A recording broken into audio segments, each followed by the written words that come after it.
Then you want your camera. Well done. Congratulations. Bloody marvellous, Freddie. Well done, lad. No miss. Who's that police to you and you are that?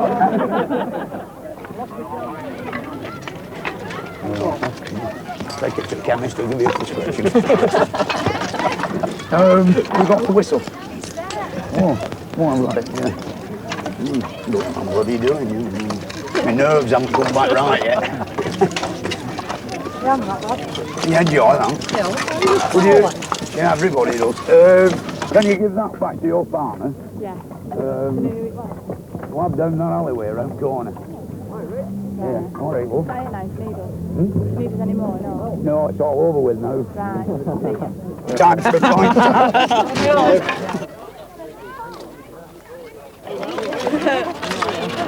Is that bubble around the corner yet? No. Did you enjoy that? Excellent. You're a bit excellent. I know, you're a bit nervous. Yeah, we're off top of there. Yeah. You won't damage that tree. No, it's got a preservation order on it, that tree.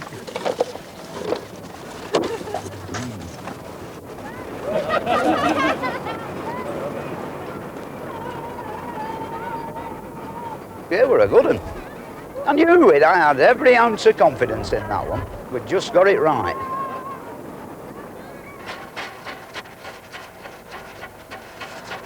Fred had reached a point to take stock of the year and of his life. Now in his later 40s, he had realized his childhood dream of creating a great steam-driven workshop in his own backyard. He had rebuilt a steamroller from scrap over a period of 14 years, and he was making slow but persistent progress on a steam tractor. He had almost completed work on a house extension for his family, who, alas, did not stay to enjoy it. All hang on tight, right? In earlier days, when the girls were younger, steam and family life seemed to go harmoniously together, but less so as time went by, so that in the end, Alison and the girls departed, leaving Fred to enjoy his workshop alone. There had been another disruptive factor besides steam. Since he first appeared on the box several years ago, Fred had emerged as something of a celebrity, much in demand for charities.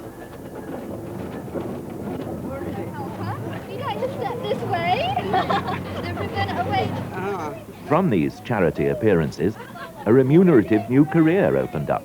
Never done anything like this before, yeah. Yeah, you're right, love, there is. Oh, yeah. Right. I now pronounce this venture duly well and going, you know. From the start, the publicity was both welcome and irksome, as Fred made clear at the time. Oh. No, I had enough chimneys and church fires to make before, and the only thing that it's done for me is I get outrageous phone calls like, this is the Such a Sugar Corporation. We have 2 chimneys in Barbados, you know, we'd like you to come and knock the top 50 foot off. And like you see, Donald don't like camping out, so he wouldn't go. Right. Anyway, I wouldn't look very good with me Bermuda shorts on and my knobbly knees sticking out at the bottom. Very sad. With the spread of his fame, Fred's chimney-toppling performances began to draw audiences the size of a football crowd. Sometimes, you know, the bloody pressure of it all, it gets a bit too much. Then you go into pubs and places and people look at you and you think,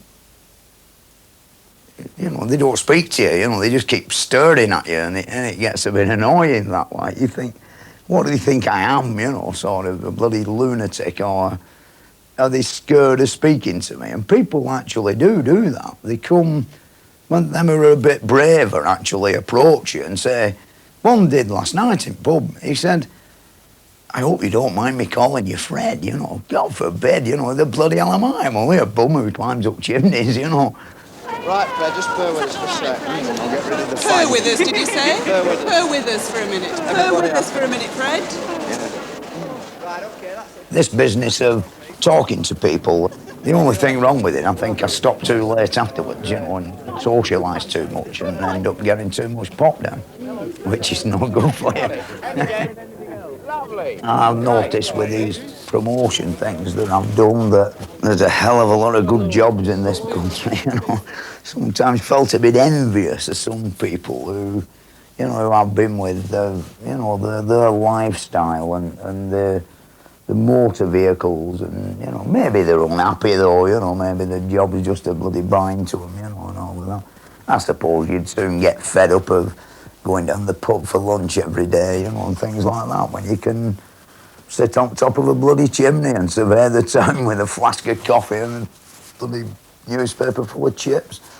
Them men can't do that, can they? No way, you know. Yeah, without a doubt, like the king of the castle when you're up there. Fred had never imagined anything but a solitary life. From childhood, he had been a loner. I never played football or out like that, you know, or cricket. I were always buggering about with things, or looking at things, you know, going walks and studying ancient remains of, you know, not too ancient, like, you know, what the Victorians left behind. I had one friend when I was about 14, you know, we used to get into lots and lots of mischief, you know. We never joined the Boy Scouts. We made crossbows, catapults and guns that were rather dangerous and got in a lot of trouble for mischief more than I suppose there's vandals now, but I never went painting walls, you know, like the classic thing were to tie two doorknobs together with a piece of bloody clothesline and knock on one and the other and then across the bloody street trying to open the door, you know, boom, boom, you know, trying.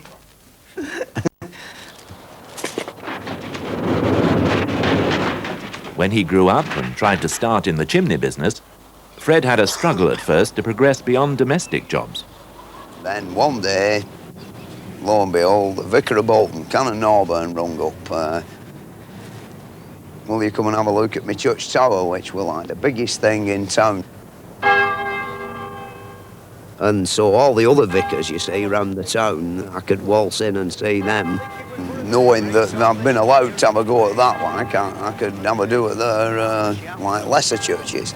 And then after that, you know, I've never been out to work since, like, it made me day, you know, as you might say. Praise God.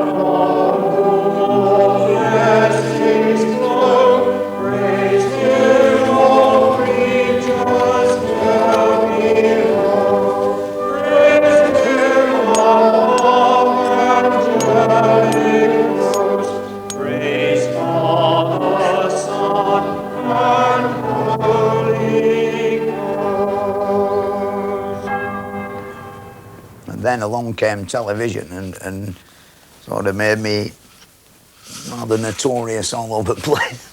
And then life improved a bit, you know. I mean, there's all sorts of people ring up and want me to do things, you know, mainly in the advertising business, and you know, they pay you reasonably well, like.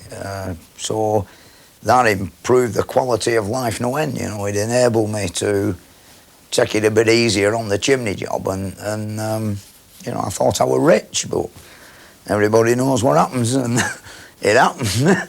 So now it's back to square one, you know, I'm back on the grafting again.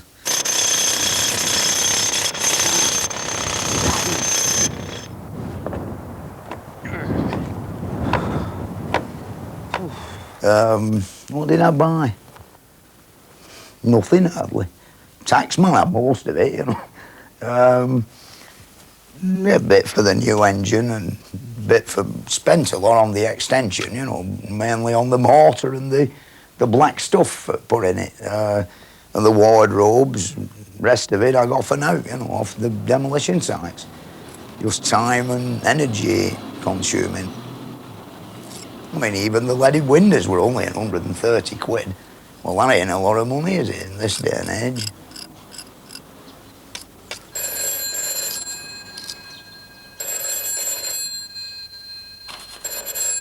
One thing I've learned about newspapers is they'll ring up and appear to be very friendly, like, and really try and get you to say something that they can make you look a right wally, sort of style.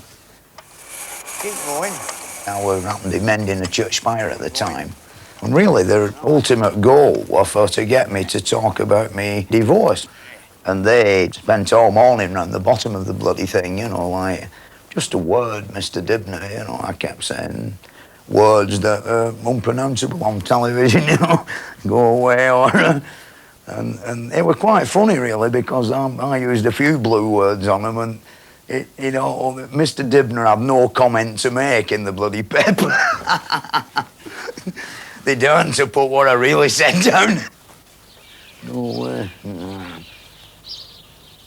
There's only one sad thing to me come out of all of this, and that is the demise of my marriage. I never thought it would happen, you know. Maybe the bloody weight of it all got too much for Alison, you know, I don't know. She suddenly changed and wanted to join, well, to what me is the world of the bloody wallets, you know. I mean, what is it? Discos and, you know, alehouses. I don't think Alison is, or was, a person who liked excessive pressure. You know, she was more the person who were quite content to sit there watching telly and, you know, just go out and do the things she wanted to do without having all this extra load thrust on her back, because there is no doubt whatsoever she were a good help to me, you know. I mean, I could just wander out of here and do whatever I wanted, and she answered the phone and wrote everything down. And I mean, I'm like bloody semi-illiterate. If I write something down, you know, I only write half of it down, and 3 hours later I look at it and I think, what the hell's this, you know? Who rung up about that? The thing is that still got to have the steeplejacking aspect of my life, which, you know, it's some bits are a bit humdrum, like, and other bits are unbelievably exciting and very dangerous, and to just have to be somebody they prop up in front of a bloody camera, you know, for represent soap powder or what have you, you know, would be it'd finish me off then, I think.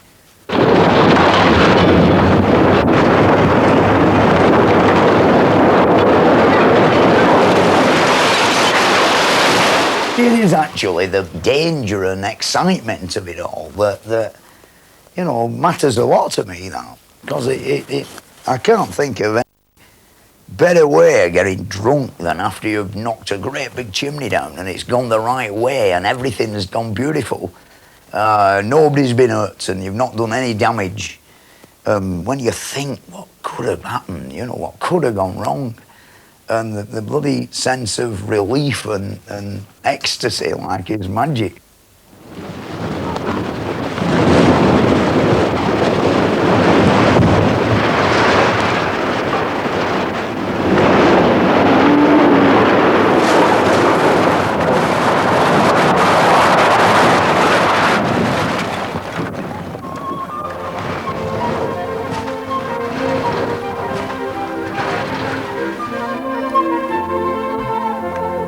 And next week, in a postscript to the series, we come right up to date to find out how Fred's getting on in 1991 at 8:30 next Thursday.